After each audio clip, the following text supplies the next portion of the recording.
על כוסית או שתיים. סיפורי ילדות סיפרנו על שטיח בפינה, חתול ישב לו.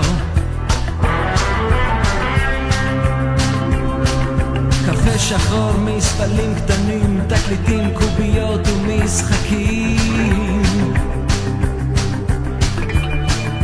זה היה ביתי עם גינה ולול היה ביתי.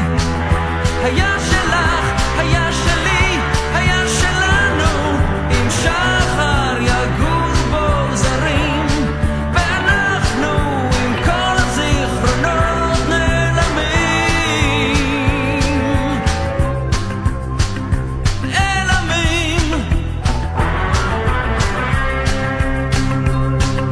שוב לא רואים פירות דולקים בחלונות, מאז עזבנו